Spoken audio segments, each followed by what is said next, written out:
Olá, sejam todos muito bem-vindos ao Investigação Criminal. Eu sou Carla Albuquerque, estou hoje aqui com duas pessoas que fazem parte aqui da nossa produção, o Léo e a Madu. Vocês já conhecem eles de outros programas. A nossa produção é muito grande e aos poucos a gente vai trazendo outras caras para vocês conhecerem. E a gente vai fazer hoje aqui a retrospectiva de 2022. A gente vai falar um pouco dos casos nos quais nós todos aqui trabalhamos, são muitos.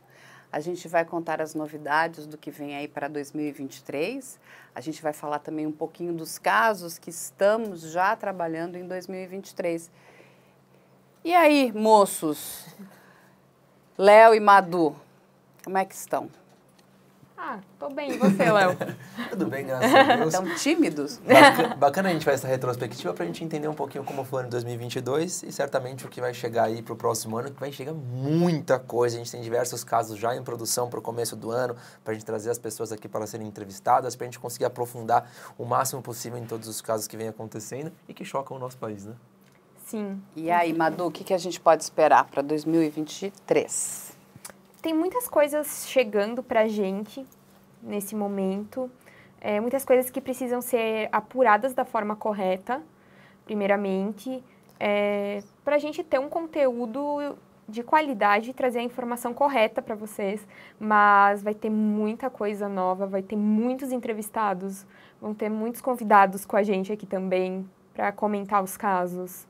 Como eles já falaram aqui, a gente inclusive fez uma grande reformulação. Nós trouxemos novos convidados, novos especialistas aí, e vale a gente lembrar do delegado Alexandre Zakir. Para quem não sabe, o delegado, ele começou a operação policial lá atrás comigo, em 2007, 2008. Eu gravei o primeiro caso na divisão de homicídios com ele. Conheço ele há muito tempo e trouxe ele de volta aqui para a operação policial, para a investigação criminal, e ele vai estar conosco também em 2023. Temos aí a grata surpresa, né, das doutoras Alessandras, as professoras, né, tanto a Alessandra, querida perita, quanto a doutora Alessandra Girardi, né, grande advogada, professora também de direito penal e excelente criminalista. Ela também vai nos acompanhar aí em vários outros casos. A grande novidade maravilhosa é o Dr. Christian, que está conosco, e ele vai voltar aí no Anatomia do Crime, junto com outros convidados que são fantásticos. Vamos trazer aí vários casos, ele vai explicar aí a cabeça, né, do criminoso, né, e a gente vai tentar entender melhor por que determinadas pessoas cometem crimes. Vamos trazer aí a surpresa, é a doutora Hanna também, advogada, que ela vem para os arquivos criminais. A gente aí vai trazer também coisas novas e pessoas novas, inclusive aí uma grande surpresa que vem do FBI nos Estados Unidos, está sendo preparado para 2023. Temos os nossos queridos professores aí de Direito, professor Pavinato e professor Pardal, professor de Direito Penal, um fera aí dessa área criminal também. Enfim, são muitos convidados queridos. No caso de polícia, a gente tem aqui o nosso querido Rinaldo Belisário, investigador de polícia top, que está aqui conosco todas as semanas, trazendo também mais informações, inclusive de como nos proteger em relação aos crimes. Temos aí também o nosso querido Coronel Telhada, né? Um grande nome aí da Polícia Militar, que é muito envolvido nas questões de segurança aqui do estado de São Paulo, que também nos traz sempre muitas informações que são importantes. Eu estou esquecendo de alguém porque eu sei que são muitos convidados, né? Tanto no Investigação Criminal, quanto no Injustiça Brasileira, quanto no Que Lei é Essa. A gente vai trazer mais quadros, né? A gente vai trazer um quadro novo para vocês também, que são as masterclasses aí na área de, não só de direito, né? Mas Vem aí o professor Pardal, que vai nos explicar sobre democracia, sobre patriarcado e muitos outros temas que são de interesse, né, das pessoas que assistem o canal e que estão sempre pedindo mais informação. E a gente também tem aqui o nosso querido parceiro, que é o Rafael Gama, né, no Investigação Criminal Séries. Gente, que parceria fantástica, né? O Rafael também, que é um grande estudioso, um apaixonado pelas séries documentais e de ficção dessa área de true crime. Não podemos esquecer também aí do Felipe Campos, que vem aqui sempre que convidamos ele para falar das celebridades, né, que acabam se envolvendo em questões criminais. Trouxemos aí também um homem da moda, o Anderson Baumgarten, que entende tudo de moda e é um apaixonado também pela área de true crime. E a gente vai ver mais o Anderson no ano que vem, porque vamos trazer mais casos, porque quando a gente fala de true crime, tem true crime em todas as áreas. Na música, na moda, na culinária, porque as pessoas não param de cometer crimes e fazer bobagens, não é isso? Mas aí vamos voltar aqui para os nossos queridos, e aí vamos voltar aqui para a Madu e para o Léo, que são duas pessoas que vieram aqui para o canal nesse ano de 2022. São duas aquisições aqui muito importantes, são duas pessoas muito comprometidas. Temos muitas outras aqui que não estão aparecendo aqui na frente, mas a gente só consegue fazer tanta coisa graças a essa equipe que é bastante grande, né? Quando a gente para pensar, outro dia eu estava fazendo a conta, somos mais de 50. E quando a gente pensa indiretamente, a gente chega a triplicar esse número de pessoas que nos mandam informação, que trabalham conosco, né, que estudam os casos conosco. E aí, Madu, conta para mim, nesse ano de 2022, o que mais te impressionou? Bom, eu acompanhava desde sempre esses casos do true crime, mas eu não imaginava que era tão complexo assim.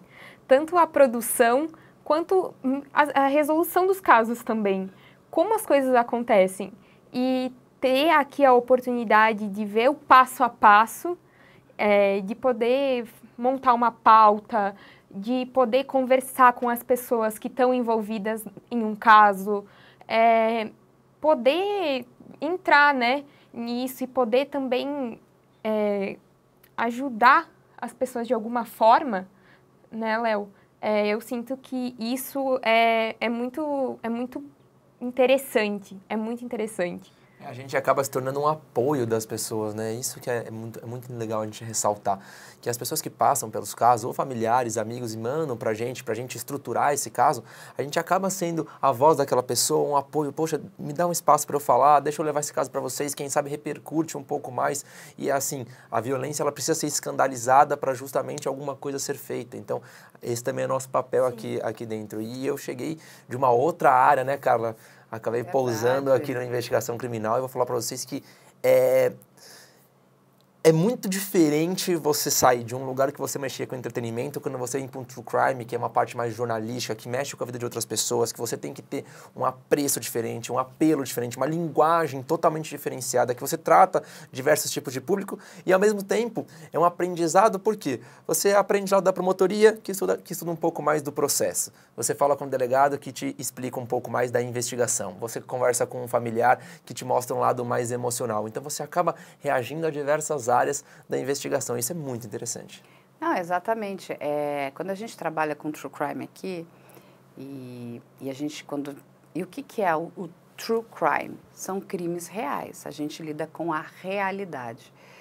E é um assunto muito sério, né? Porque a gente lida com a vida das pessoas.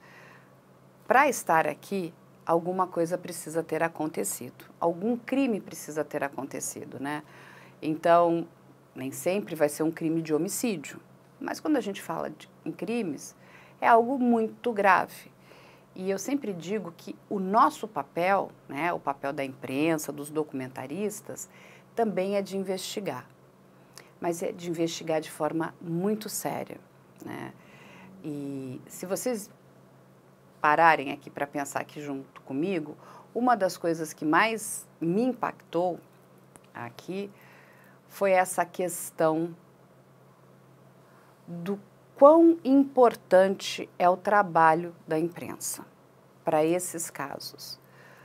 Mas, ao mesmo tempo, também fica aqui uma reflexão, porque somos todos humanos, né?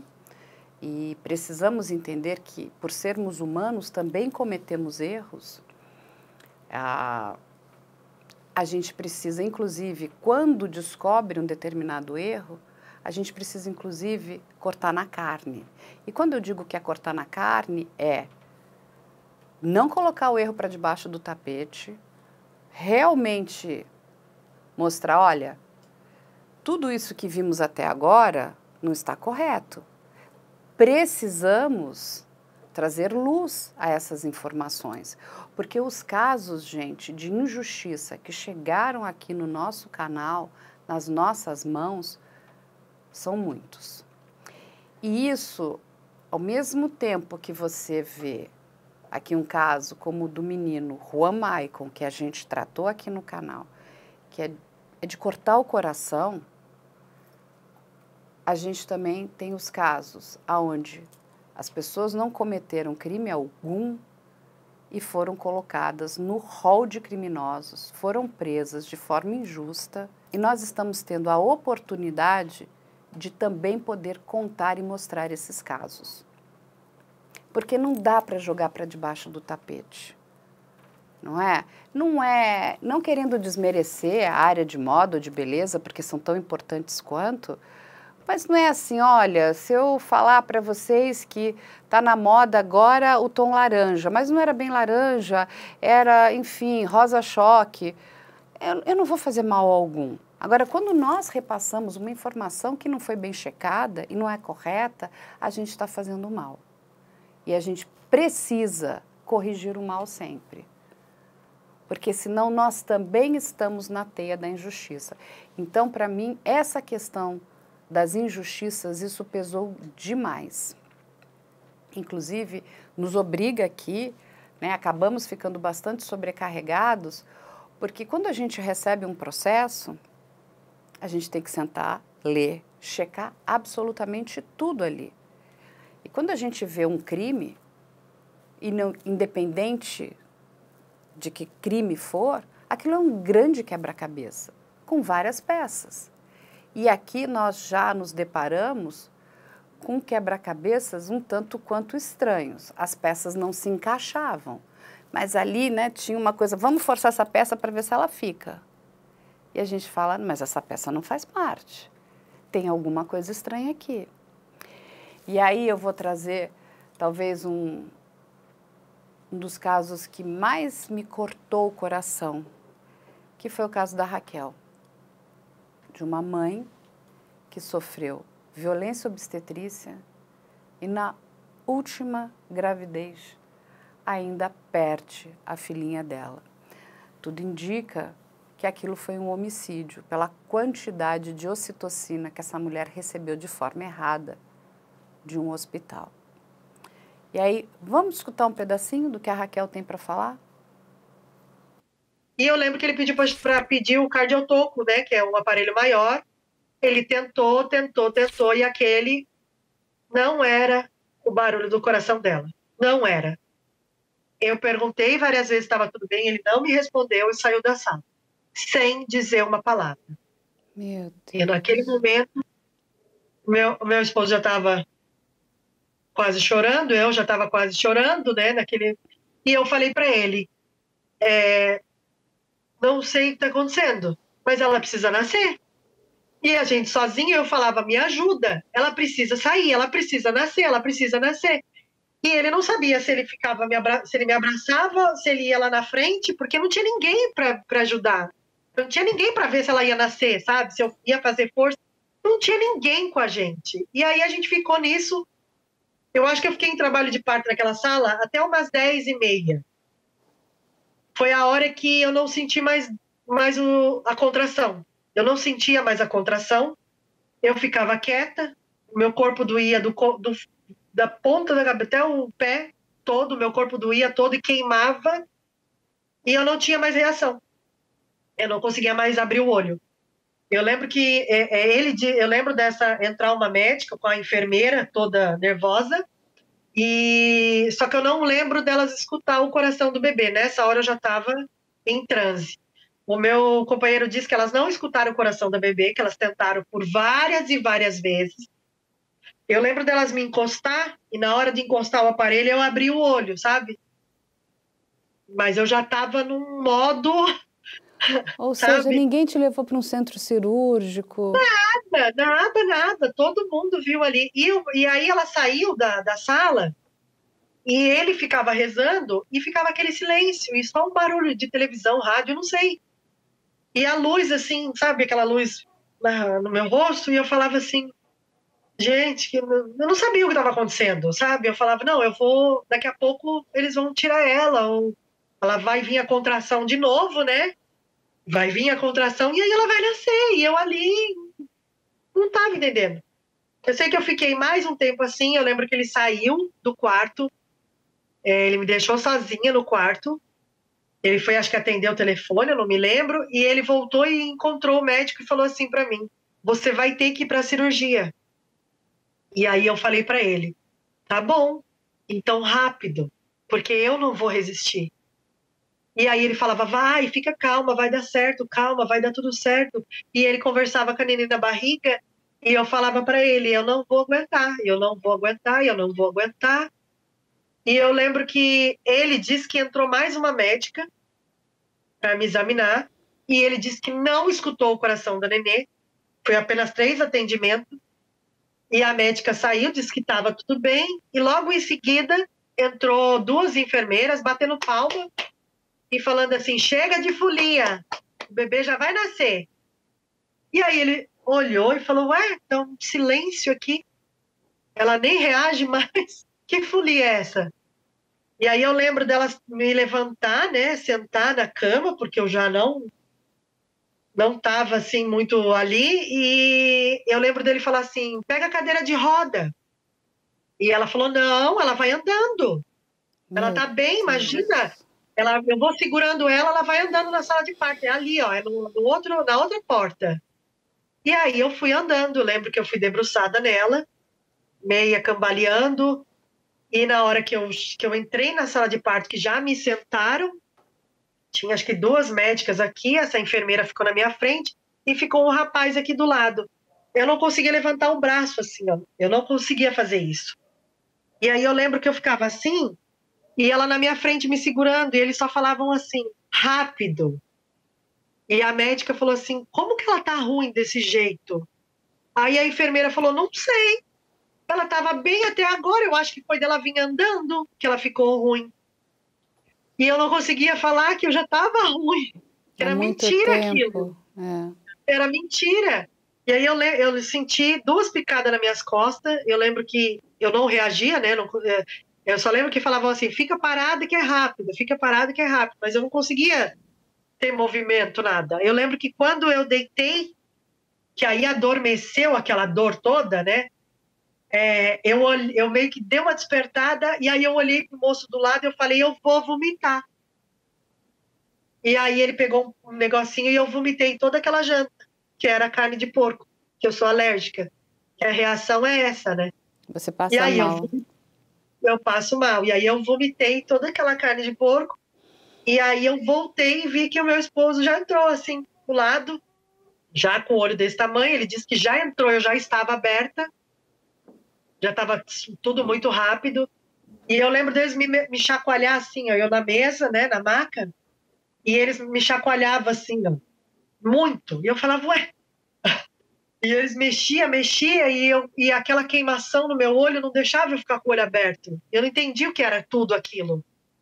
E ele, calma. E eu olhava pro moço e falava, tá tudo bem? E ele não me respondia. E aí eu sei que demorou um pouco, eu fiquei com o olho fechado e eles me chacoalhando, eu olhava pro lado, o meu companheiro com o olho desse tamanho, que tinha alguma coisa errada. Ele já sabia que tinha alguma coisa errada e estava todo mundo apavorado ali. Eu sei que eu só escutei ela gritar, Melissa, Mel.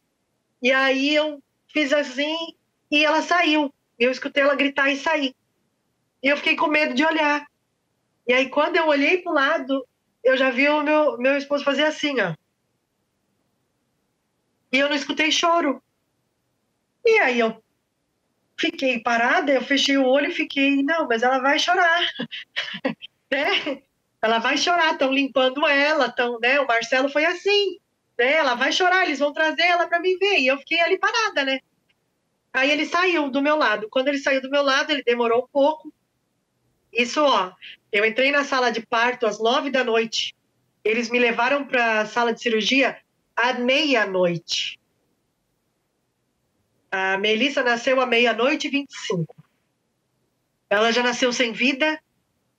Quando meu companheiro, quando meu companheiro saiu, a médica estava reanimando ela. Ela estava peladinha, ela estava toda ensanguentada. E ele voltou para falar comigo. E quando ele voltou, a médica não deixou ele falar.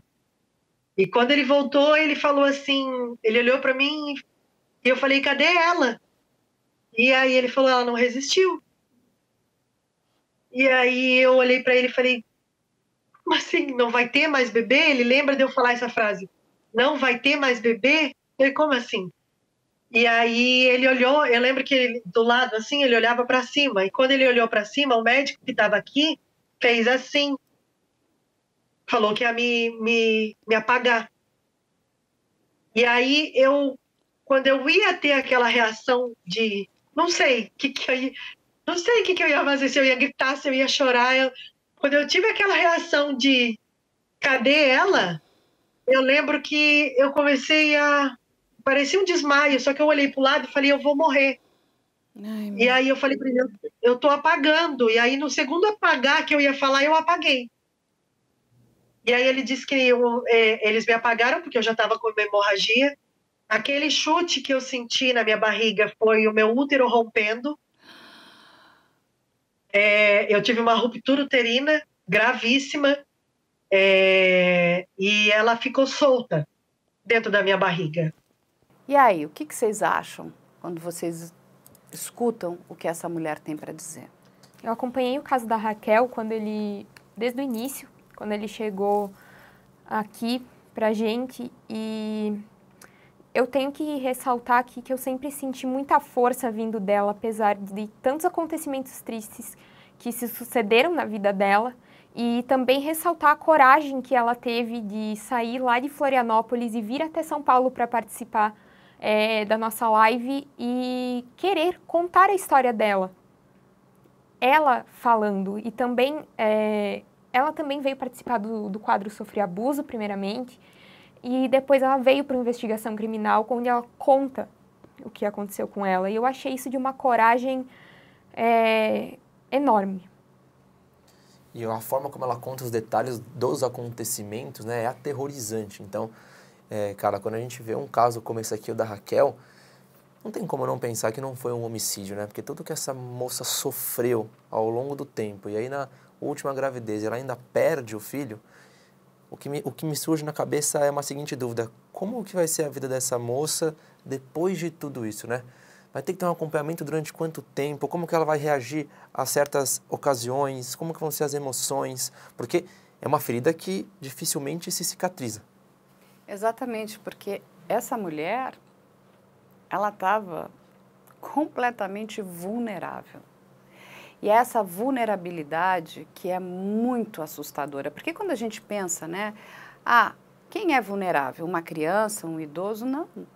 Todos nós, dependendo da situação, podemos estar vulneráveis.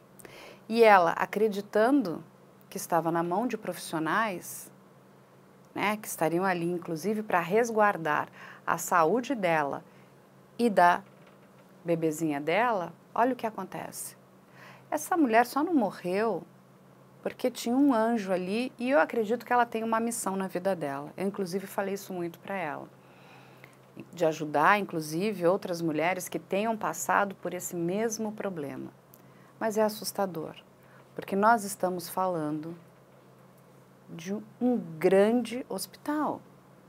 E vamos lembrar que aí eu quero trazer um outro caso aqui também, que também é muito triste, gente, que foi aquela menina de 11 anos, no qual uma juíza pergunta para ela se ela não pode aguentar mais um pouquinho. Uma menina que havia sido abusada, estuprada, que tinha o direito legal, né, de fazer aquele aborto. A mãe instrui que ela deseja que a filha faça, porque era um desejo da menina também. Uma criança é uma criança, a gente é uma criança de 11 anos. Uma criança não tem condição de cuidar de uma outra criança. E uma criança de 11 anos não tem corpo para ser mãe, para gestar uma criança. Aquilo foi revoltante. Aquilo foi uma das coisas mais pesadas e tristes que eu já lidei aqui também nesse programa. Vamos ouvir um pedacinho da live, que foi inclusive com o professor Tiago Pavinato. Já conhece a loja do canal Operação Policial? O único lugar onde você encontra os produtos oficiais com as marcas das nossas séries. Temos canecas, cadernos de diferentes tipos e tamanhos, canetas e muito mais. Não vai esperar para começar a sua coleção, vai? Aqui não importa se você é a favor ou contra o aborto. Não importa se você acha que a vida humana começa no encontro do espermatozoide com o... Não importa. O que está em jogo aqui é: essa menina está sendo abusada e torturada aos olhos do país inteiro, ao vivo, e a ela é negado um direito que ela tem. Imagina, você contribui, né, toda a sua vida para o INSS, chega com 60 anos e vai requerer tua aposentadoria. Você tem o direito, você vai lá e fala: eu quero me aposentar. A juiz fala, o INSS não concede, você vai para o judiciário e o juiz fala: não, você está com 60 anos, mas tá novão ainda, ó. Tá forte, vai para academia. Não vou te dar aposentadoria, não. Você tem o direito, mas você pode continuar trabalhando, você está com vigor. Você acharia isso justo? Então por que você acha, para aqueles que defendem essa tarada dessa juíza e dessa promotora, por que você acha justo ela negar um direito que essa menina tem, que a mãe dela tem? O artigo 128 do Código Penal, que não é novo, não é coisa de esquerda, não é coisa de direita, é um documento que vem da ditadura Vargas. O Código Penal, 1940, artigo 128, diz que o aborto não é crime quando realizado para preservar a vida da mulher e quando essa gestação foi resultado do crime de estupro. Tá lá, tá na legislação. Aliás, em toda a história da humanidade, quando nós analisamos a questão do aborto, a preservação da vida da mulher sempre foi uma excludente de licitude. A preservação da vida da mulher, inclusive, sempre foi um fato moral que permitia que as religiões concordassem com o aborto. A preservação da vida da mulher, portanto, é legítima. Porque a mulher, ela já é um sujeito de direitos. Enquanto que um feto, um nascituro, ele tem expectativa de direito. Ele ainda não é uma pessoa. Não é. A lei resguarda a expectativa de direitos de um feto. Mas ele não pode ser confundido com uma pessoa. Ele não pode ser chamado de criança. Criança é o menor, segundo o ECA, o Estatuto da Criança e do Adolescente, de 0 a 12 anos. O feto não entra aí. Não entra. Chamar o feto de criança, como essa juíza e essa promotora fizeram, a criança, ela já está pronta, ela não é criança. E aí a gente tem que fazer eutanásia. Eutanásia é uma modalidade de homicídio. Homicídio é tirar a vida de um ser humano. Um feto não é ser humano, por mais protegido que ele esteja pela lei. Se uma juíza e uma promotora não sabem disso, que se dirá do resto do direito? E aí, Léo, quando você vê essa história, você é um homem, o que você acha? Eu sinto, acho que nojo é a palavra, Carla. Não vou medir aqui o que eu vou falar, não. Acho que nojo é a palavra, né? Como que pode uma menina de 11 anos ser abusada, estuprada dentro de casa, né? Sofrer tudo isso e ainda o lado judiciário aceitar que ela geste uma criança? Como pode? A que ponto a gente chega, né? E outra, ela é uma criança que foi estuprada, que foi abusada, dentre tantas. A gente já trouxe vários números aqui no nosso canal, de número de estupros com crianças, com essas pessoas vulneráveis, né? Porque aquilo, como que elas se defendem de um agressor desse? Né? E muitas vezes a gente vê pais, tios, avós abusando das crianças, os próprios familiares que moram no mesmo local têm medo de fazer uma denúncia porque também são ameaçados, né? E aí a pergunta que fica aí, quando que a gente vai parar de ver uma situação como essa daqui, dessa garotinha de 11 anos de idade?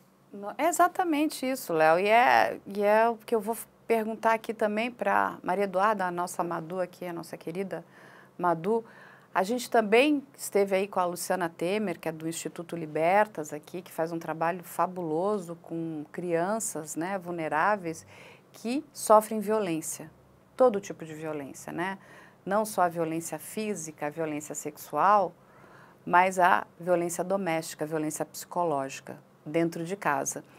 E vale ressaltar que a grande maioria dos abusadores são parentes, são pais, avós, tios, irmãos, estão dentro de casa junto com a criança, não é, Madu? Exatamente. E hoje, junto com esses dados que a gente trouxe aqui, a gente conseguiu ver que as maiores vítimas desses abusos são as crianças. São crianças, dentro de casa, até mesmo em escolas, por parentes, por professores, por pessoas que deveriam estar ali protegendo essas crianças, o que é mais estarrecedor, na minha opinião.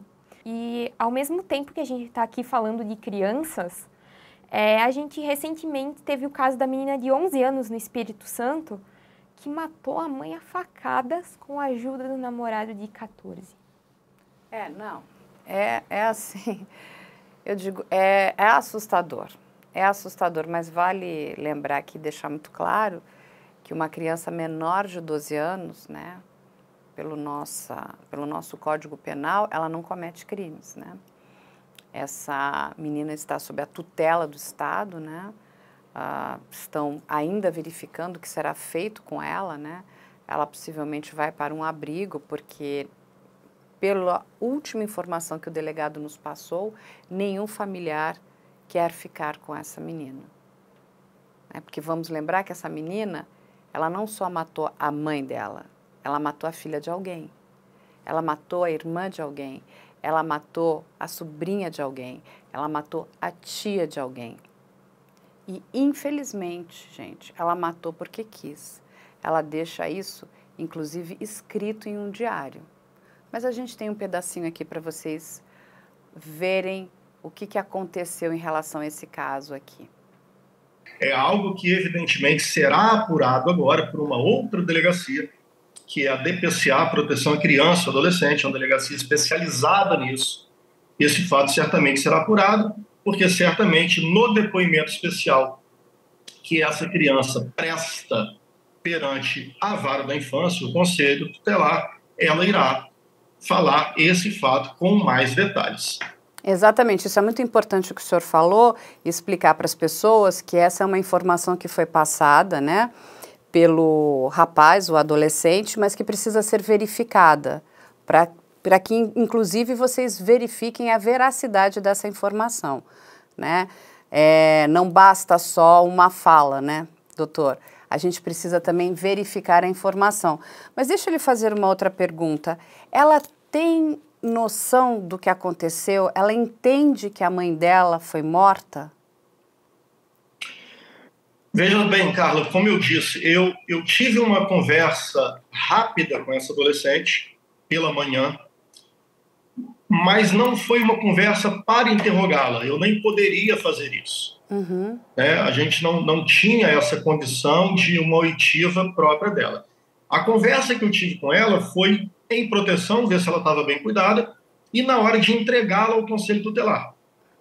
Nesse momento do Conselho Tutelar, que eu narrei essa questão que o namoradinho teria contado, ela acenou com a cabeça e ela concordou. Tá? Ela concordou com a cabeça e uma outra coisa que foi questionado, até mesmo para o Conselho tentar entender o que estava acontecendo, de que ele teria falado que o ato do homicídio se deu pelas mãos dos dois. E nesse momento ela falou que ela teria dado apenas uma facada, que as demais foram pelo namorado. Você me perguntou anteriormente a questão do planejamento. Infelizmente, por mais chocante que isso possa parecer, o que nós temos resultante dos autos é que houve sim um planejamento. Nós temos um diário dessa menina, onde no diário estava escrito 2, 3 dias antes que ela estava apaixonada, amava o namorado também a amava, e que para eles ficarem juntos eles iriam matar os pais dela. Eles teriam combinado isso, que foi o que infelizmente veio a acontecer. Mataram a mãe, ela foi morta a facadas pelas costas em uma emboscada. O garoto estava já escondido dentro da casa, de posse de uma faca que a menina forneceu. Quando a mãe chegou, a mãe havia saído para ir à padaria, alguma coisa assim. Quando a mãe chegou, esse garoto saiu de onde estava escondido e esfaqueou essa mulher pelas costas várias vezes na região do pescoço. E, pelo que ele narra e ela também admitiu, ela também se apoderou da faca e cometeu junto esse ato. Aí você me pergunta, mas ela parecia alguém que teria feito isso? Ela parecia saber? Carla, parecia que não havia acontecido nada. A única coisa que essa menina me pediu, várias vezes, pediu a mim e pediu ao Conselho Tutelar, que ela queria ficar na companhia do namorado, ela queria ficar com ele, queria vê-lo, queria dizer que o amava, queria abraçá-lo. E eu quero trazer também aqui um pedaço da entrevista da Luciana Temer, porque eu acho que é muito importante que as pessoas entendam, inclusive, que quando a gente fala de violência, principalmente de violência sexual, a primeira coisa que vem na nossa cabeça é mulheres. Não. O maior número de pessoas que sofrem violência sexual são crianças de 4 a 12 anos. Mas a Luciana explica isso muito bem. Vamos escutar um pedacinho da entrevista dela. Vamos falar sobre dados de violência sexual contra crianças e adolescentes no país. Eu brinco muito, que na verdade é uma provocação, dizendo, vítima de estupro no Brasil é? E as pessoas respondem, mulher. Mulher, exatamente. Só que essa resposta está errada. Vítima de estupro no Brasil são menores de 13 anos de idade. O último dado do Anuário Brasileiro de Segurança mostra que 61,3% de todos os estupros registrados no Brasil em 2021 foram contra menores de 13 anos de idade. Estudar, para quem está nos assistindo, estudar mais de 4 meninas de menos de 13 anos estupradas por hora. Portanto, enquanto a gente estiver conversando aqui no programa, 4 meninas, pelo menos, de menos de 13 anos estarão sendo estupradas no Brasil. Muito bem. Quem é que pratica essas violências? Contra meninas e meninos, porque meninos também são estuprados, crianças. Bom, dados também do Fórum Brasileiro de Segurança Pública, registro policial. 40,8% são praticados por pais e padrastos. 37% por irmãos, primos e outros parentes, como um tio. E 8,3% por avós. Né?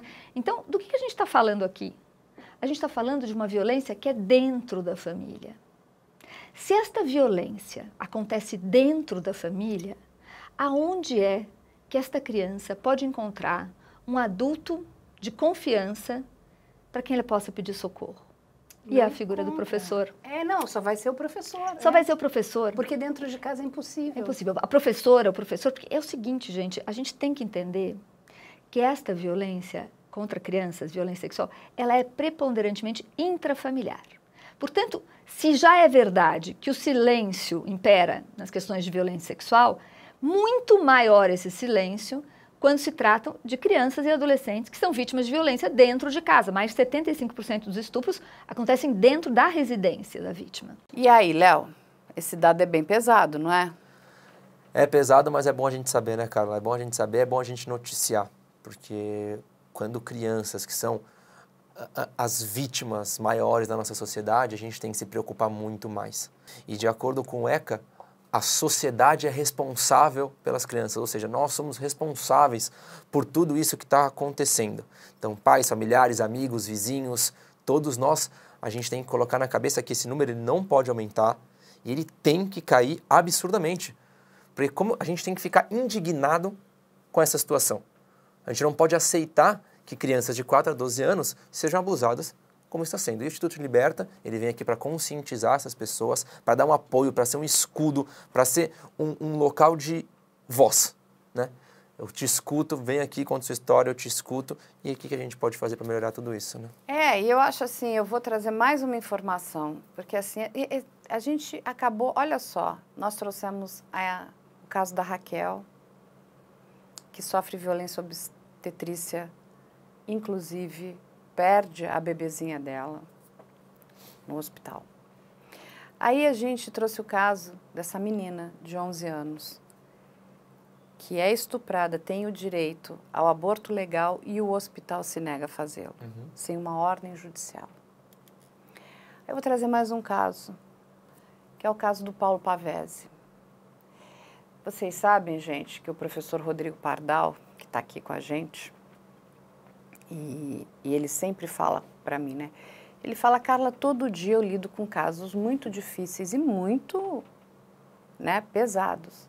Mas esse eu acho que talvez seja o pior caso que já passou perto de mim, aonde um menino foi assassinado para que os órgãos dele fossem retirados para o transplante ilegal.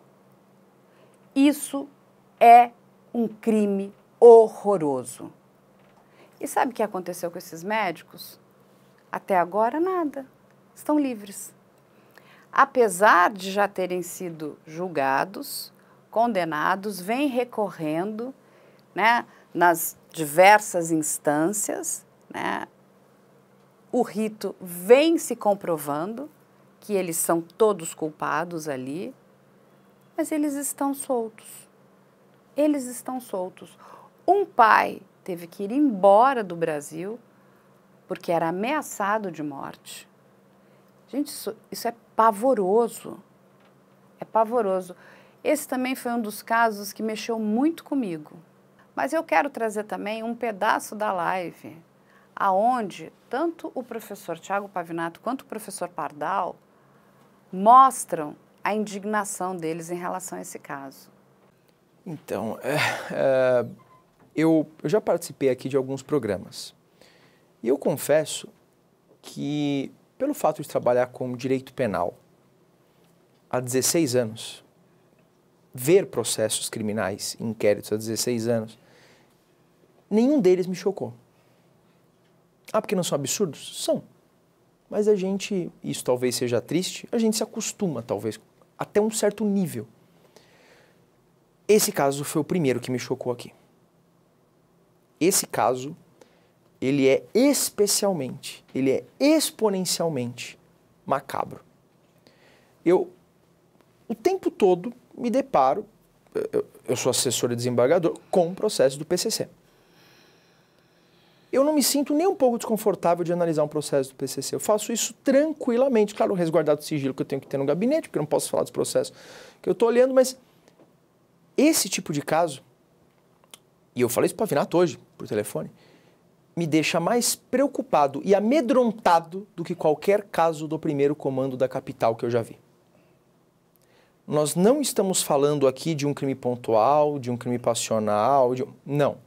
Nós estamos falando aqui de uma organização criminosa, de uma máfia altamente estruturada e que provavelmente já trabalhava há muito tempo, daí a sensação de impunidade que fez com que eles matassem o garoto para tirar os órgãos, porque eles nunca imaginavam que isso chegaria à tona. Chegou em grande parte pela insistência do pai.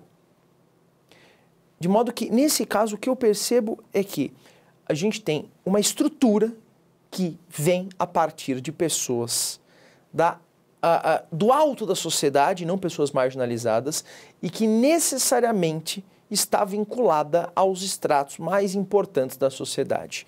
Quando eu falo estratos mais importantes, eu falo agentes públicos, políticos, dentre outros, que certamente contribuem para isso. Porque se eu não tenho algum tipo de ajuda da política, a máfia não consegue se manter por muito tempo.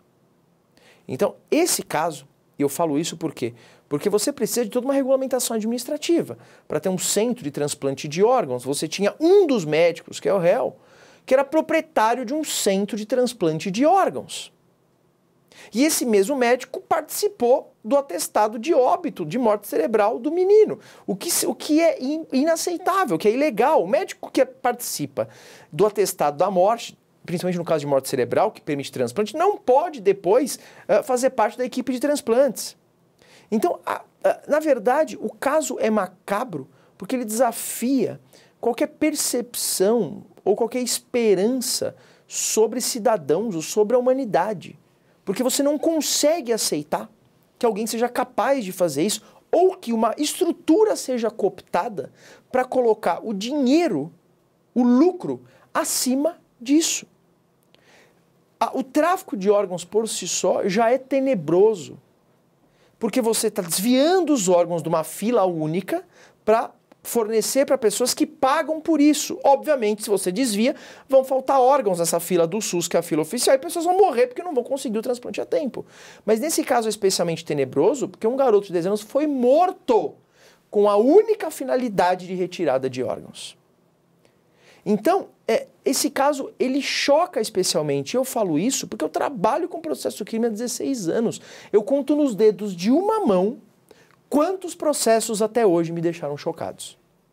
No gabinete até hoje, acho que 2 ou 3 processos me marcaram. E eu estou há 9 anos no gabinete.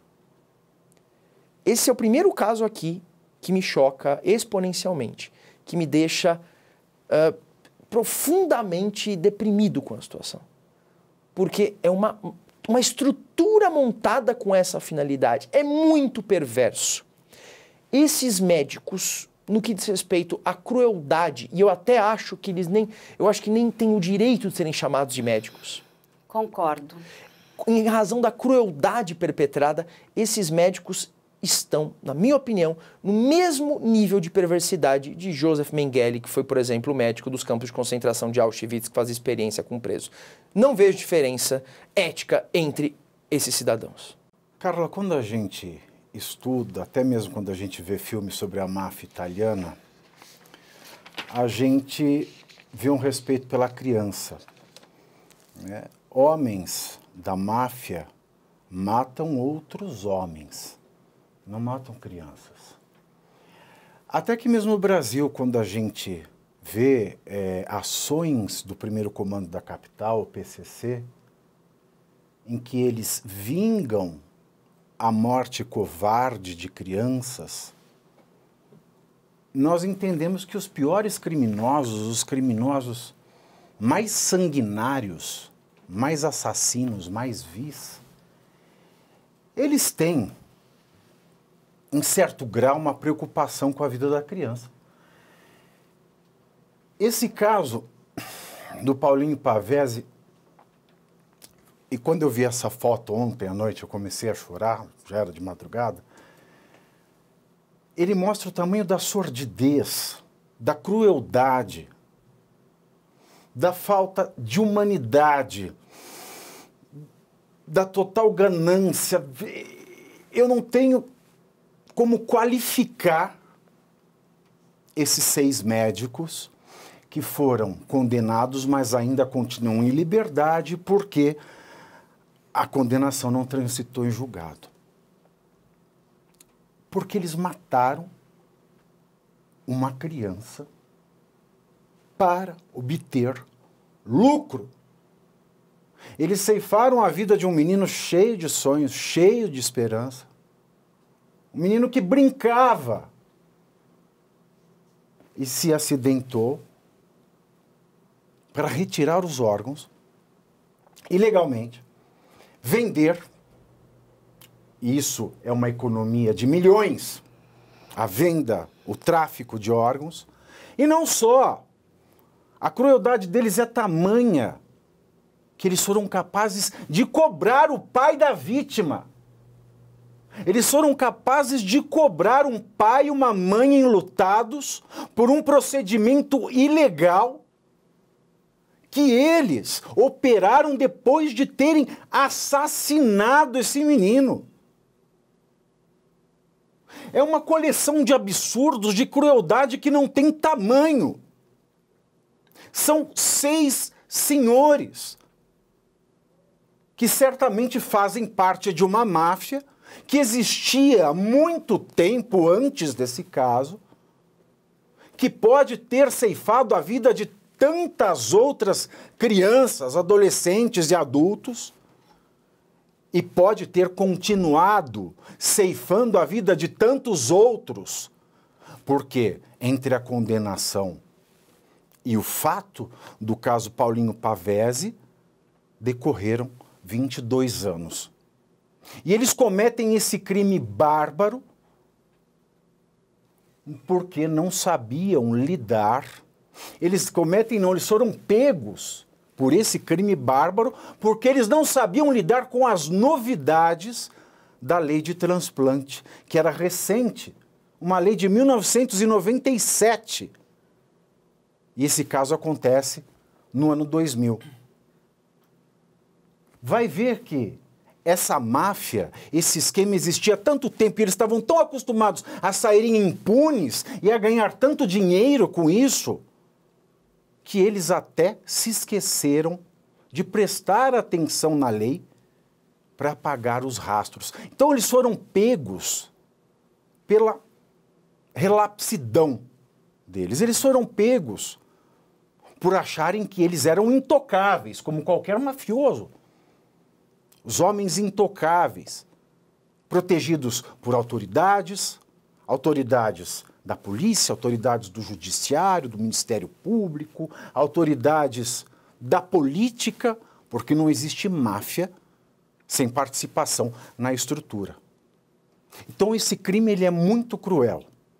Um menino chega vivo ao hospital e ao invés de eles cuidarem para que esse menino sobrevivesse, eles induziram a morte desse garoto para que pudessem lucrar com os seus órgãos. Mataram para vender órgãos, mataram para traficar e ainda por cima enviaram um boleto ao pai do menino. Como essas pessoas ainda não foram presas? O que precisa mais? Não é? Porque o que aconteceu com esse menino é assustador. É assustador. Gente, os médicos aplicaram anestesia para a retirada dos órgãos. Isso não existe. O hospital cobrou por todo o procedimento. Isso não existe. Quando uma família decide fazer a doação dos órgãos, e nós temos que agradecer a todas essas famílias que doam órgãos, porque salvam muitas vidas, mas tudo isso corre às custas do Estado. Quem paga tudo isso é o Estado. Quem é responsável por esse sistema é o Estado. E quando a gente fala de transplantes, existe uma fila única. Ninguém pode passar na frente, não pode haver comércio. Não se pode comercializar partes do corpo de ninguém. Ah, eu quero vender um rim, eu tenho 2, vendo 1. Não pode, isso é crime. Então, assim, é muito triste o que aconteceu. E aí, eu vou trazer mais um caso, que também envolve o hospital, que é o do médico anestesista. O que foi aquilo? Um anestesista numa sala de parto, abusando de uma mulher que estava trazendo o seu filho para o mundo ali, num procedimento de cesariana. Olha, quando a gente para para pensar, não, vamos escrever um roteiro dos horrores. Isso jamais passaria na minha cabeça. O que acontece com a cabeça dessas pessoas? Mas vale a pena a gente também escutar um pedaço da live com o professor Tiago Pavinato. E aí, doutor, eu quero fazer essa pergunta. Ele foi preso em flagrante. Sim. É isso? Então, ele já sai direto. Explica para as pessoas o que é essa prisão em flagrante. O nosso Código, né, de Processo Penal, ele prevê algumas modalidades de prisão em flagrante, ou seja, ele fala quando uma pessoa pode ser presa em flagrante.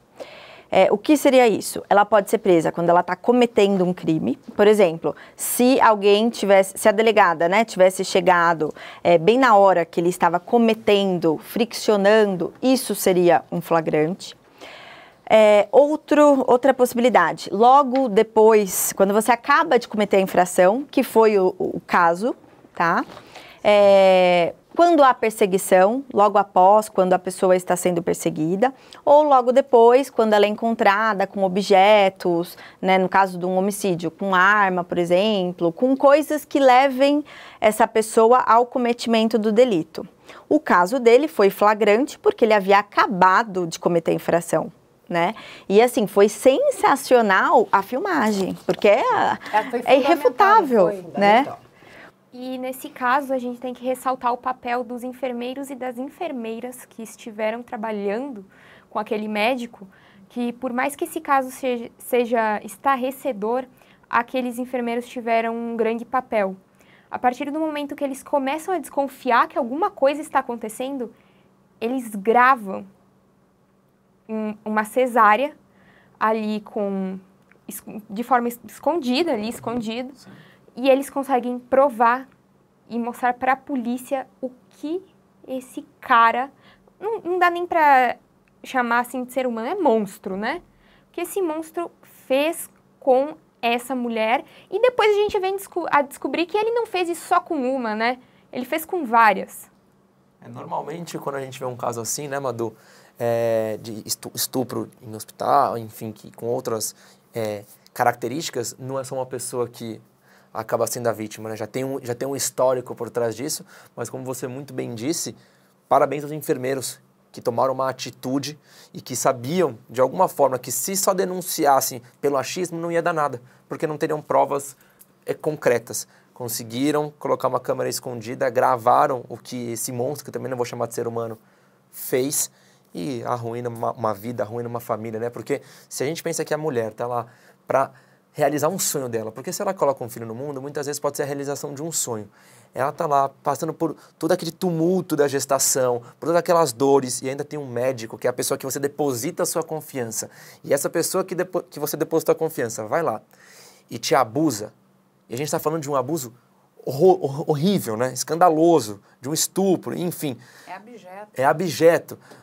Fora os outros tipos de abuso, mas a gente está falando do pior de todos, né? Se fosse um abuso moral, um abuso psicológico, um xingamento, já é terrível, mas é diferente. Agora, a partir do momento que você viola o corpo da mulher, né, é abjeto, cara, é estarrecedor. E sabe o que é triste, meus queridos? É que a gente acabou de falar de 4 casos. 4 casos que envolvem hospitais.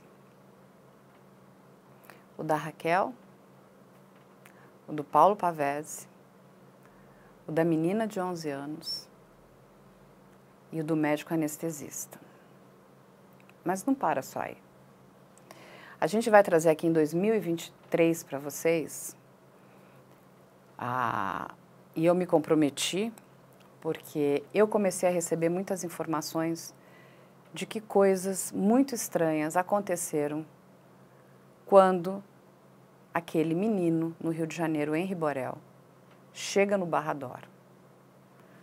Informações que demoraram muito para chegar no processo, informações que demoraram muito para chegar na mão da imprensa.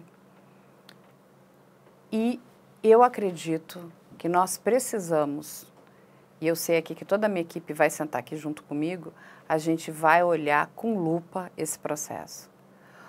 Por quê?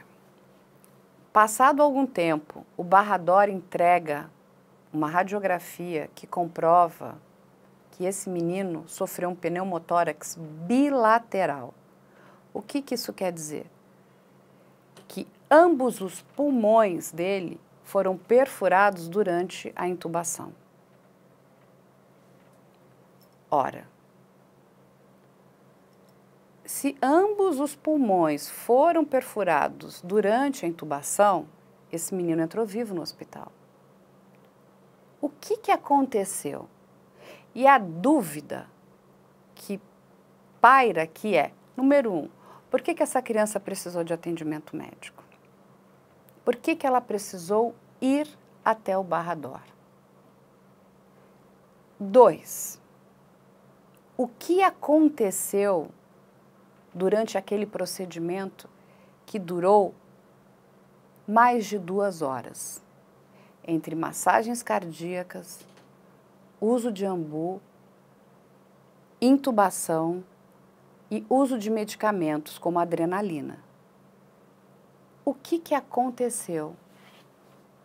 E sabe o que eu acho? Por isso que eu digo a importância do nosso papel aqui. Às vezes, soltar uma notícia sem a devida checagem dos fatos é um tanto quanto irresponsável. É lógico que a imprensa recebe a notícia e ela precisa passar para frente essa notícia, mas ela precisa checar, ela precisa entender o que está acontecendo. E quando ela recebe uma nova informação, ela precisa repassar. E assim por diante. Eu estive pessoalmente nas oitivas, né? Na primeira fase ali da instrução no tribunal no Rio de Janeiro, e eu assisti os depoimentos do legista do IML, inclusive depois do assistente técnico, que também é um perito bastante famoso. E eu queria entender, e eu não consigo entender até hoje, porque foram fabricados 6 laudos. Mas não para aí. Além de 6 laudos, nós tivemos mais informações durante o depoimento do legista do IML. Quando lhe é perguntado, e a gente vai soltar aqui esse pedacinho, qual era o tamanho, qual era o grau da laceração hepática e qual era o tamanho dessa laceração. E ele afirma, a laceração era de grau 2. Temos 6 graus para uma laceração hepática. As que realmente são fatais são as de grau 4, 5 e 6. E aí também se perguntou qual era o tamanho dessa laceração hepática, né? Porque quando a gente recebeu a notícia, e eu também fui impactada por essa notícia, na minha cabeça o fígado desse menino explodiu. Foi uma explosão. Não. Ele fala na oitiva dele que a laceração tinha poucos centímetros. Se não me engano, 2 ou 3 centímetros. Nós estamos falando de 2 ou 3 centímetros de uma laceração no fígado. Agora, ele não viu o pneumotórax? Porque o que é um pneumotórax? Né? O pulmão nosso, que fica inchado e que é uma esponja, ele colapsa no fundo da cavidade torácica, porque ali aconteceu uma perfuração. Eu realmente quero entender.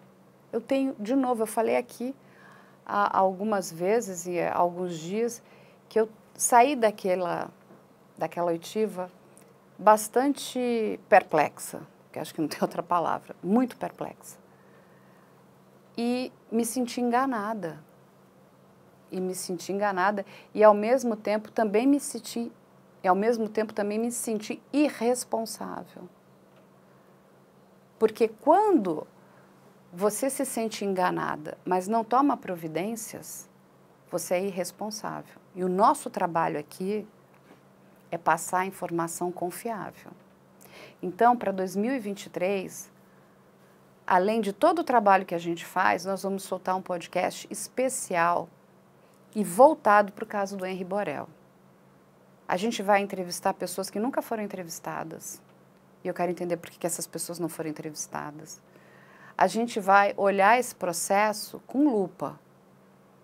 Porque esse é o trabalho do jornalismo investigativo.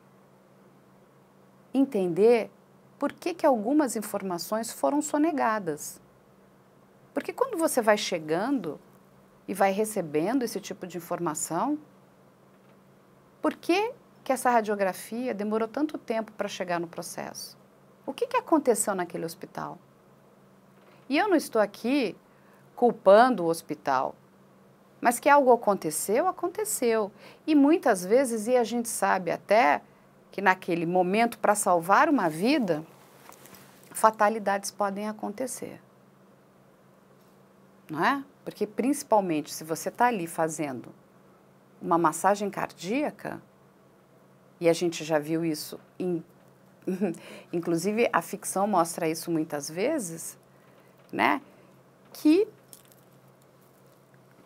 alguma coisa pode acontecer, uma fatalidade pode acontecer. Porque é uma ação que necessita de uma determinada, eu não vou dizer violência, mas ela necessita de uma determinada força imediata para salvar uma vida, seja de uma criança, de um adulto, de uma pessoa mais idosa. Então, é tudo isso que a gente precisa entender. E eu acho que a gente precisa abrir a cabeça. Porque essa questão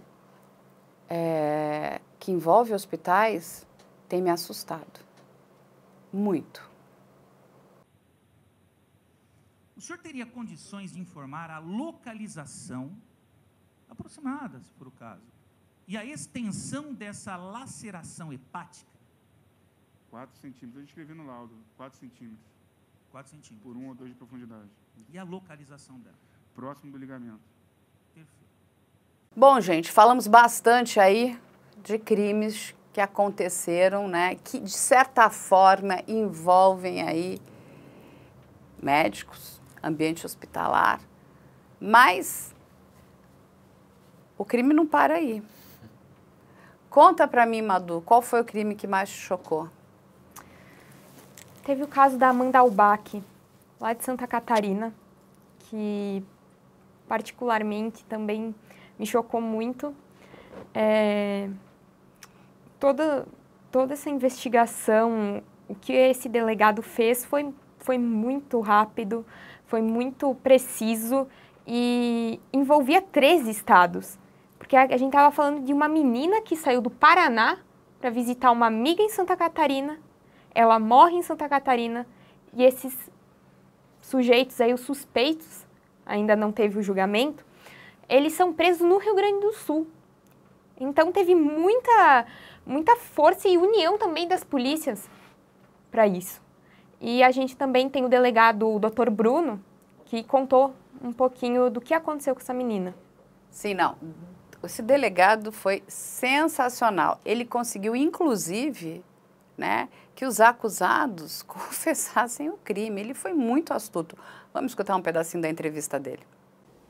Eles alegaram, a grosso modo, de que ela seria integrante de uma organização criminosa, de que ela teria vindo para o litoral de Santa Catarina tão somente com a intenção deliberada de realizar uma emboscada, e de que naquele domingo em que eles foram para a festa todos juntos, a ideia dela já era provocar essa emboscada, de que havia pessoas na festa pronto para executá-los, de que, sabe, umas coisas assim fantasiosas, de que na própria festa havia uma sala específica de asfixia de pessoas, e muitas vezes contavam e acreditando, até a gente ficou na dúvida se foi pelo efeito, né, pela ingestão de algum alucinógeno na própria festa, ou enfim, algo nesse sentido, mas com assim um nível de alucinação que eles acreditavam. Algumas coisas é evidente que é para ser exibida a responsabilidade, mas outras coisas, ainda que superficiais, supérfluas, que não fossem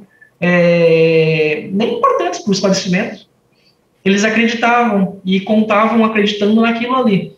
Então, com certeza, esse caso dela, houve a ingestão de muita droga, enfim, coisas que, né, que...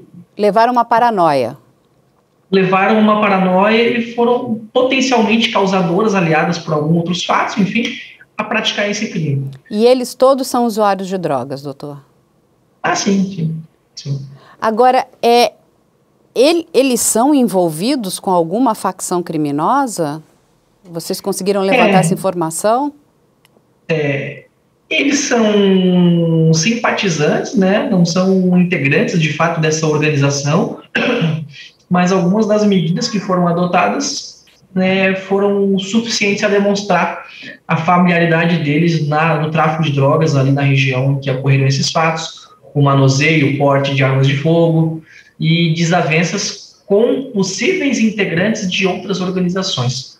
Mas prova de que, de fato, integrem aquilo ali, a organização em si, né, não se tem. Mas eles tinham desavenças com vários outros integrantes de organizações ou participantes de eventuais associações de tráfico, enfim, daquela região que é tomada, né, infelizmente, por essas associações. Isso tinha uma familiaridade muito grande com armas de fogo nesse sentido. Fabuloso. Você sabe que esse caso eu conheci também um advogado, um criminalista, o Dr. Juan Berti.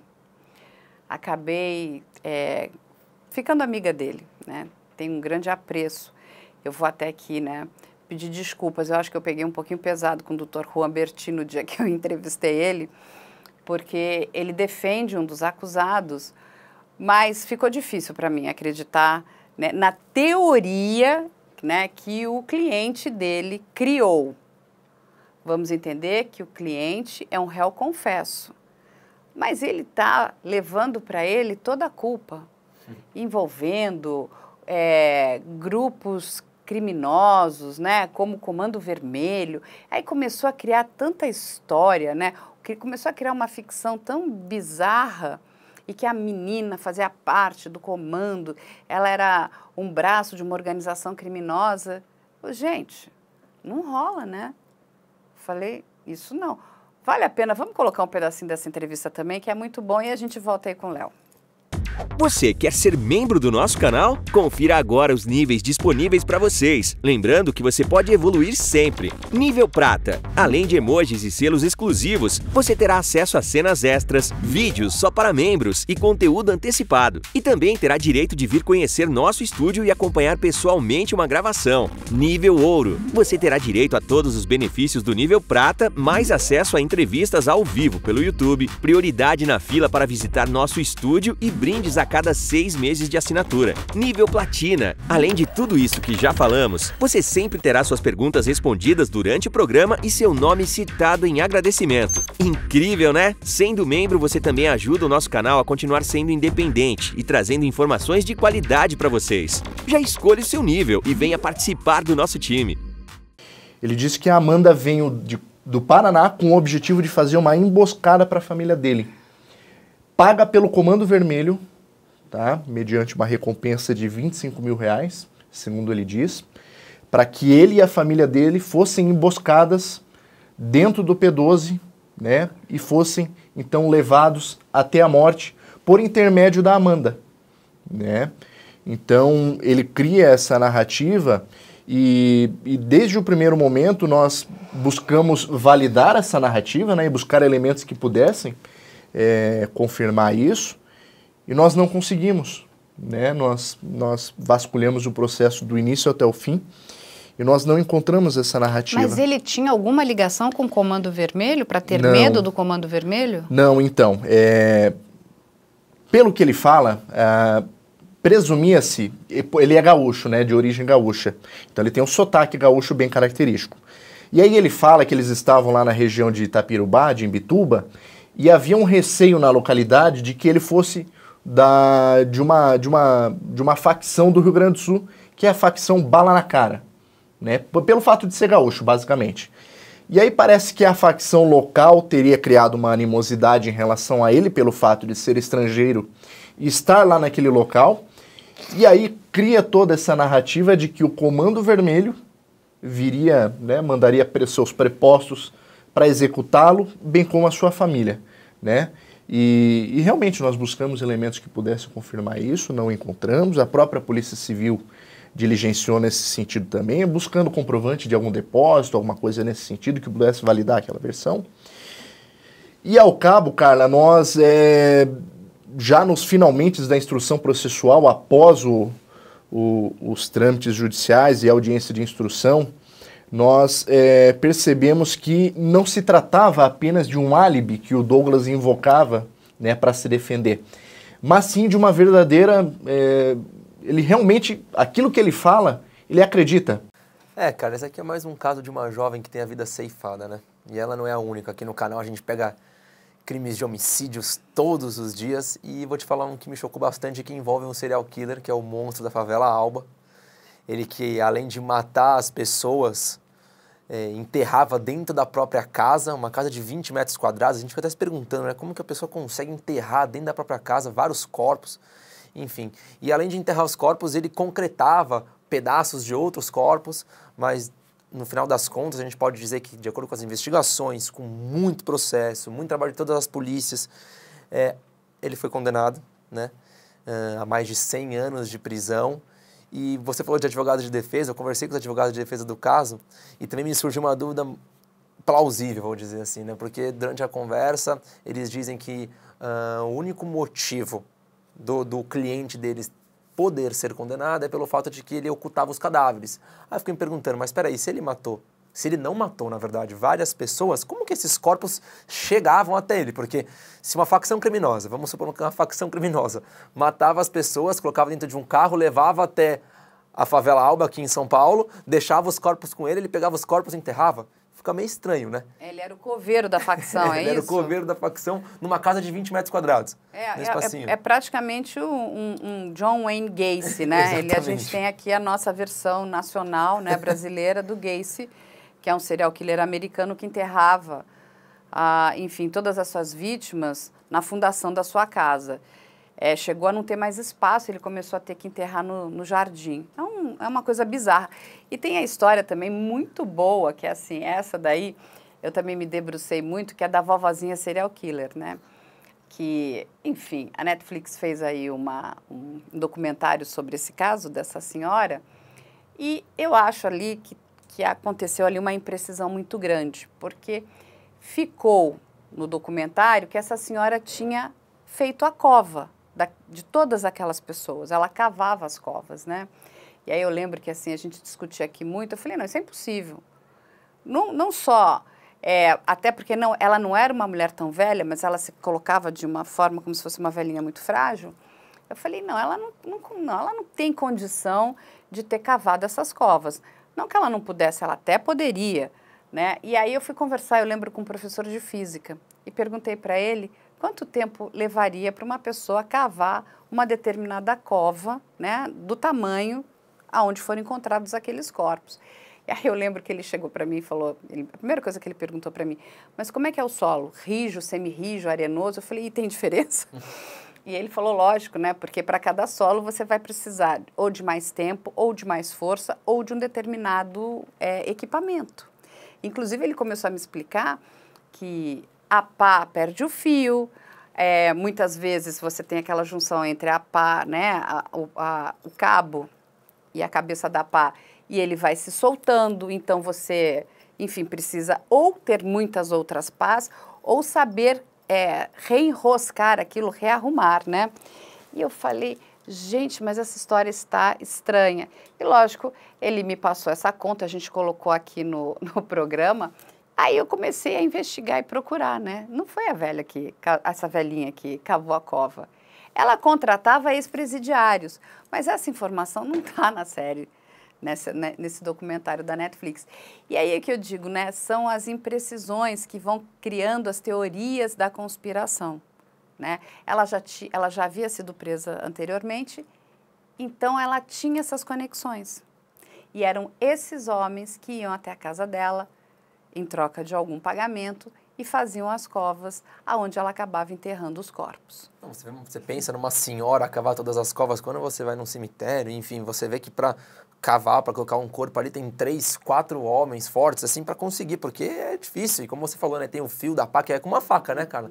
Você coloca a enxada ali para tirar, funciona com uma faca. Você imagina uma senhorinha cavando várias covas. Se fosse uma, né, que ela ficasse ali, sei lá, um mês cavando, tudo bem, mas eram várias covas. E no caso do Monstros da Favela Alba, a polícia chega a ele justamente porque em um corpo que ele enterrou, ele deixou os pés para fora, que era o pé do Mudinho, inclusive, que a gente colocou aqui no canal.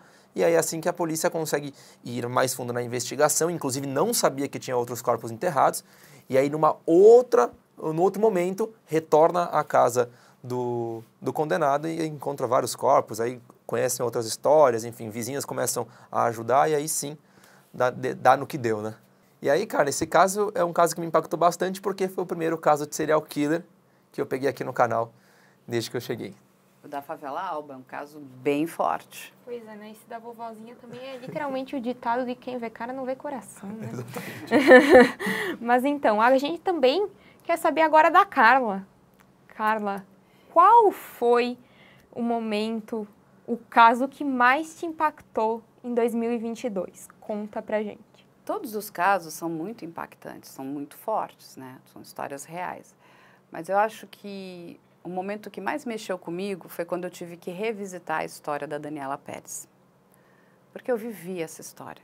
Eu era muito nova. Eu tinha a mesma idade que a Daniela. Nós trabalhávamos juntas na novela. E eu recebo um telefonema da Glória, né? E eu entendi que aquele era um momento, inclusive, de fechar um ciclo para aquela mãe, que vive há 30 anos o sofrimento da perda da filha, que ela amava muito, de forma muito cruel. A Daniela foi morta pela ganância de 2 pessoas. Acho que mais pela ganância do Guilherme de Pádua. Então, voltar e viver aquilo foi muito difícil. Foi muito difícil. Muitas pessoas me perguntaram, né? Eu lembro na época, foi por conta desse caso que se eu decidi vir trabalhar com essa área. Eu expliquei que não, né? Inclusive, aquilo foi muito traumático durante muitos anos. Quem, de alguma forma, vive uma violência ou vive perto de algo muito violento, acaba se traumatizando. Não é fácil. O sofrimento da Glória foi muito profundo ali naquele momento.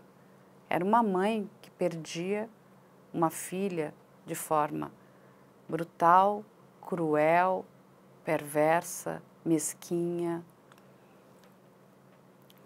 E o pior, ela teve muito pouca ajuda da autoridade policial. Ela acaba tendo que fazer a investigação sozinha, né? Então, inclusive, rever o documentário, quem não viu precisa assistir, está muito bem feito, está na HBO. Ver as imagens, né, as cenas de uma mãe desesperada na casa de uma das testemunhas, onde ela implora para que aquela testemunha não a abandone e que conte o que ela sabia, porque a única coisa que a Glória queria é que o crime fosse esclarecido e que os verdadeiros culpados fossem julgados. E eu lembro também que a gente trouxe para cá o Christian, né, para que ele pudesse analisar, né, o perfil, né, do casal.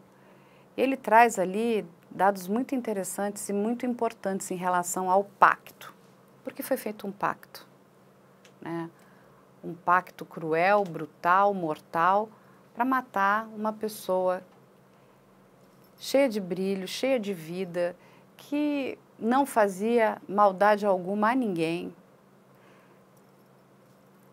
Mas ela caiu na teia daquela dupla. E eles fizeram o que fizeram com ela. Então, esse aí foi, para mim, acho que um dos momentos muito difíceis, muito impactantes. Poder estar de novo em contato com esse caso, que eu muitas vezes, né, muitas pessoas que trabalhavam aqui comigo e que trabalham comigo aqui não sabiam nem que eu tinha vivido isso. Então foi surpresa para muitas pessoas quando elas descobriram que eu fui uma das últimas pessoas a ver a Daniela viva. E eu disse isso para a Glória, disse no programa e repito, se eu pudesse, eu dava aquelas últimas horas que eu tive com a Daniela para a Glória. Mas não somos nós que decidimos. E a gente também não entende por que a gente precisa cruzar esses caminhos. Então esse eu acho que é um momento aí que foi bem forte aí para mim. Mas, Madu, passado alguns meses, a gente recebe a informação que o Guilherme de Pádua morreu. E eu não vou esquecer a Madu me mostrando o vídeo daquele pastor. Madu, o que ele falou? Morreu agorinha. Agorinha. Assim, né? Tanto que o senhor até virou a internet e fez um meme desse pastor. E, como a Carla bem disse, a gente reviveu esse caso aqui em 2 momentos que foi ali o primeiro momento dos 30 anos desse crime, que vitimou a Daniela, e agora, no final do ano, a gente teve ali também a notícia da morte de Guilherme de Pádua. Eu acho até que para ele uma morte muito digna, né? Tranquila, teve um infarto, morreu. Não somos nós que decidimos, né, como as pessoas vão morrer, mas é uma morte digna, né? Ele não morreu apunhaladas. Mas que o vídeo que o pastor faz é estranho, é. Morreu agorinha, caiu, não é isso? Caiu e morreu. É isso aí. Eu desejo de verdade que a Glória consiga ter um pouco de paz no coração dela, porque ela merece. Ela é um ser humano sensacional. Todo o meu amor para você, Glória.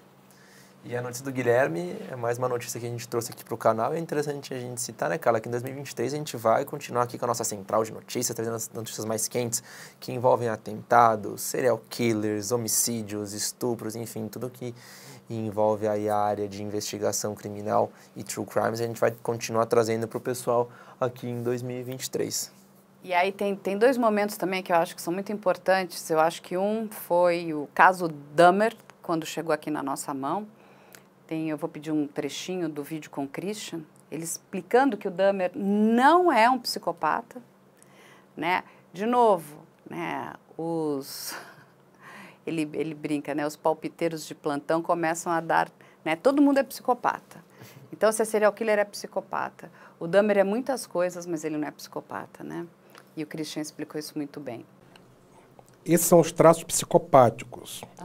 Então, esses 20 traços, eles têm que funcionar ao mesmo tempo para um indivíduo ser um psicopata. E o Dahmer não preenche esses traços.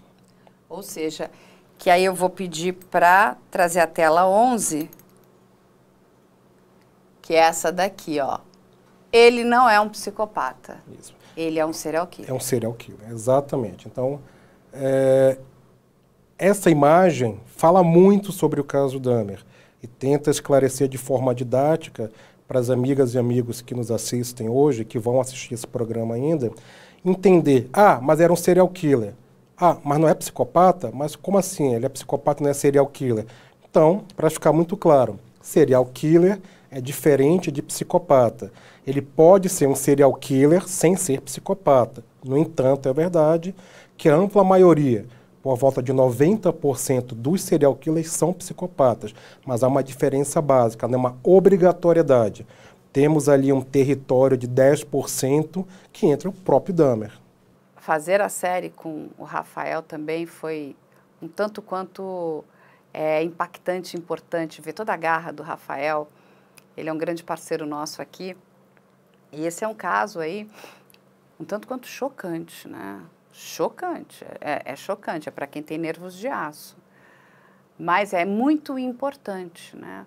Porque o que o caso do Dahmer mostra, e por que eu acho que ele teve tanto sucesso? Porque ali aconteceu 2 coisas principalmente naquela época nos Estados Unidos, que se não tivessem acontecido, possivelmente essas vítimas estariam vivas. Uma foi racismo e outra foi homofobia. E aí tem um outro caso também, que eu trouxe aqui junto com o Felipe Campos, que é o do ator Ezra Miller. Gente, olha, o cidadão é muito doido. A quantidade de loucuras, né, que esse rapaz, lindo, com sucesso, fez. E sabe o que mais me chocou, Madu e Léo? É que ele fez esse monte de atrocidades, de absurdos, e Hollywood passa a mão na cabeça dele. Quando a gente vê o que o marido da Jada faz no Oscar, que é o Will Smith, ele foi cancelado. Ele foi não só cancelado em redes sociais na época, mas ele foi cancelado pela indústria. Ele não deveria ter dado soco em ninguém. Eu entendo que ali falou mais alto aquela coisa imperativa, né? Eu vou salvar aqui minha mulher, que está virando, né, piada na boca das pessoas, que também é de um mau gosto horrível você fazer piada com a doença de alguém. Né? Uma coisa, às vezes, americana meio tosca, sabe? Não se faz piada com isso. É muito triste. Agora, um faz todas as loucuras e o outro que é cancelado. O que vocês acham? Esse caso do Ezra Miller, quando a gente começou a apurar a primeira informação que chegou, parecia ali um poço sem fundo, porque começou a sair informação de tudo que é lado. Eu fiquei bem chocada com o que a gente foi encontrando sobre ele. Acho que são casos incomparáveis, né, Carla? A gente de vez em quando traz aqui falando de um, falando de outro, mas nesse caso, como que você cancela uma pessoa que teve um impulso, né? O Smith teve um impulso, ele teve um impulso de dar o tapa na cara ali. E aí ele realmente, assim, teve o jeito que viralizou essa história, até quem nem conhecia a história estava contra o Smith. Mas assim, foi um impulso, não pode zombar com a doença da própria mulher dele. Imagina se fosse você naquela ocasião, o que você faria, né? Inclusive ele chegou a perder o prêmio, né? Eu acho que perder ele não perde, né? Mas ele se colocou, acho que à disposição para devolver. Exato. Mas é que, enfim, ele foi premiado pelo bom trabalho que ele fez naquele determinado filme. Ele teve uma atitude violenta, não deveria ter feito aquilo, tá errado, você não sai dando um soco, né? Principalmente porque aquilo é um grande momento para a indústria de Hollywood. Então, é como se ele tivesse estragado a festa da indústria. Sim. Então, você imagina aqueles organizadores, o quão bravo eles não ficaram, né? Porque aquilo custa, gente, muito dinheiro. E aí, ninguém que organiza uma festa, um evento, quer ver seu evento, né, sendo noticiado globalmente por conta de uma troca de sopapo entre dois homens. Você quer que seu evento seja noticiado pelos, né, grandes momentos, né, por tudo aquilo que você fez de incrível, né, por aquele seu evento. Exatamente, exatamente. E quando você compara com o outro que fez um monte de atrocidades, um ator de Hollywood, super famoso, reconhecido, e não tem nenhuma punição, você vai falando assim, mas espera aí, tem coisa errada nessa história. Como o Amadou mesmo disse, você vai cavando, você vai encontrando as informações e você fica cada vez mais horrorizado. E agora que a gente está falando de figuras públicas, não dá para esquecer que esse ano aconteceu o julgamento do caso Flor de Lis. Aí que ela teve um desfecho complicado, mais de 50 anos de prisão, e eu lembro muito bem desse caso e do dia que eu comecei a ver aquele processo, porque são 30 mil páginas ou mais, nem lembro. Foi ali que eu percebi o quão difícil é fazer uma boa investigação, quão difícil é se inteirar sobre tudo, e é muito nome, é muito filho, é muito tudo. Muita informação ao mesmo tempo, e foi nesse momento que eu percebi, gente, que coisa doida é essa de fazer uma investigação? São várias peculiaridades, várias pessoas que participam, várias oitivas, testemunhas, uma investigação enorme, um processo super extenso. Até para a gente trazer as pessoas aqui para dar entrevista foi complicado, porque envolve um monte de gente. Aí o advogado do familiar não quer que fale, enfim, né? Mas a gente conseguiu fazer o caso, foi muito bom, inclusive, para até chegar nessa hora do desfecho. Exatamente. Nós trouxemos, inclusive, aí 2 feras aí no direito. Um foi o professor Pardal e outro o professor Tiago Pavinato, para que a gente não incorresse em nenhum erro, né? Que eu acho que essa é a maior preocupação do canal. Não sermos injustos, não cometermos erros, né? Não soltarmos meias verdades. Eu acho que isso aqui é a nossa maior preocupação.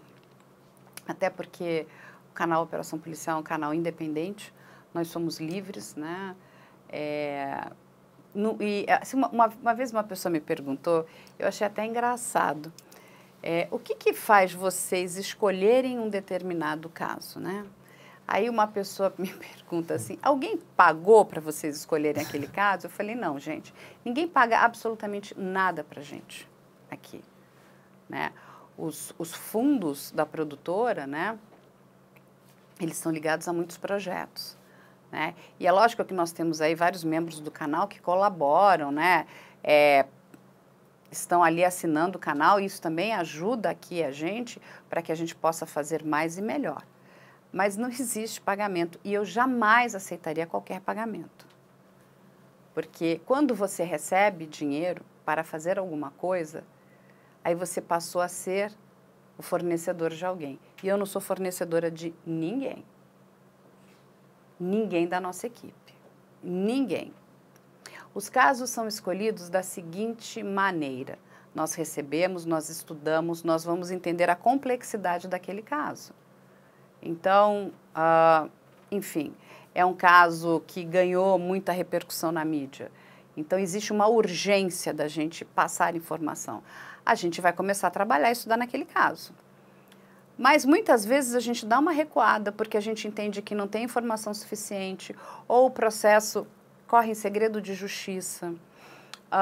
Os nossos convidados e especialistas sentem que, tipo, eles pedem, segura mais um pouquinho porque ainda vai acontecer coisa aí, né? Está muito prematuro, está muito precipitado, né? E a gente tem que tomar muito cuidado com a informação que a gente vai soltar.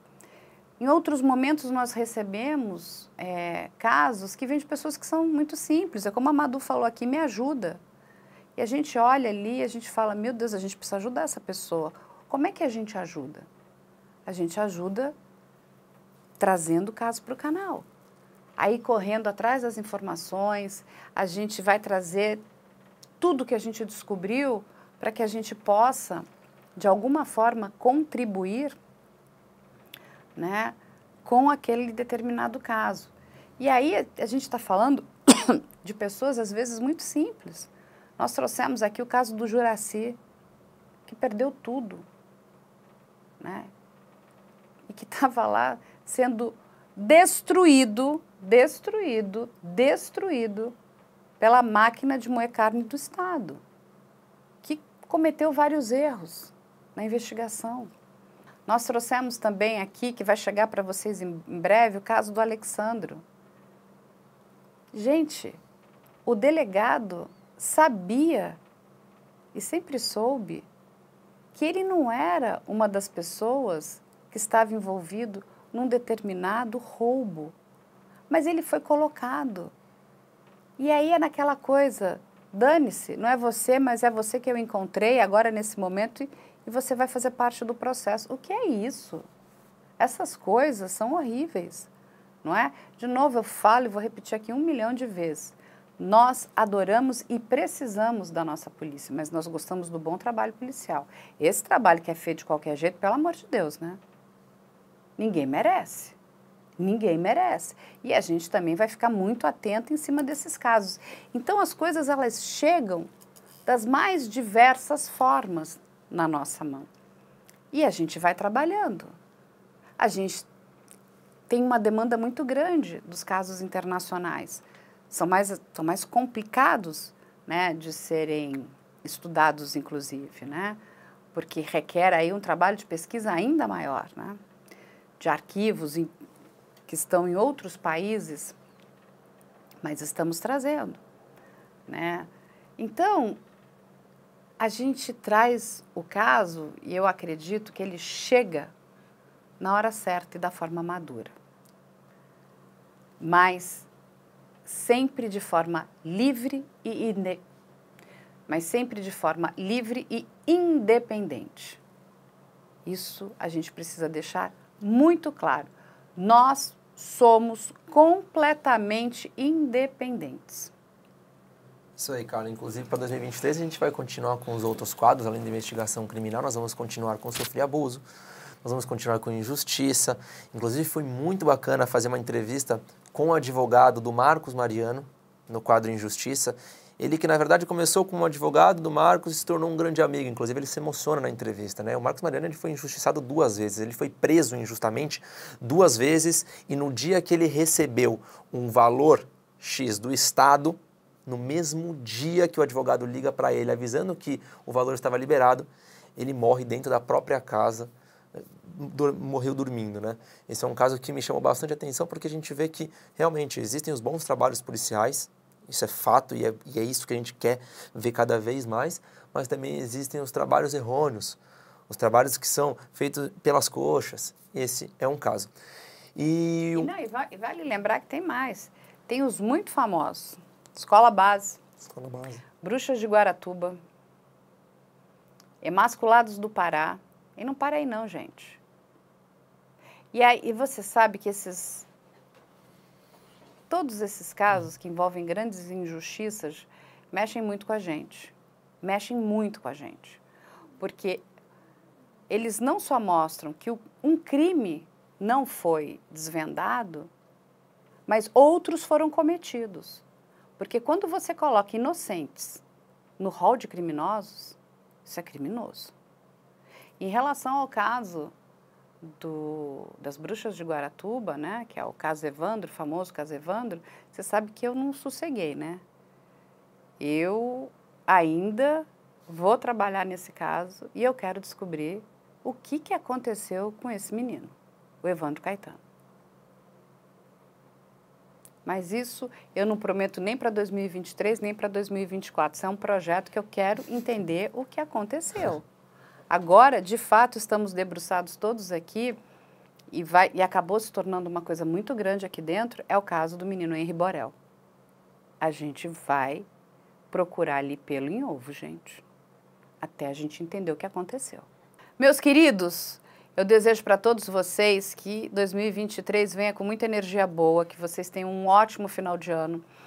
Passar aqui algumas informações para vocês, que a gente vai ter aí um recesso, porque todo mundo precisa descansar. Eu adoro a minha equipe, né? E eu sempre digo que nós merecemos, né? Foi um ano bastante puxado, de muito trabalho, a gente só tem a agradecer, né? 2023 aí também vamos fazer muitas coisas, eu sei que temos muito trabalho também. E vamos sempre agradecer pelo nosso trabalho, ele é um trabalho importante. Então, durante a primeira semana aqui de janeiro, inclusive, vocês vão ter já uma programação que já vai estar toda montada para vocês e a gente volta na segunda semana aí de janeiro aqui gravando com força total e nós nos despedimos de vocês. Eu posso falar em nome da minha equipe e a gente agradece muito por ter vocês conosco em 2022 e a gente espera todos vocês em 2023. Em 2023 estaremos mais fortes, um feliz ano novo, um bom Natal para vocês, uma boa passagem.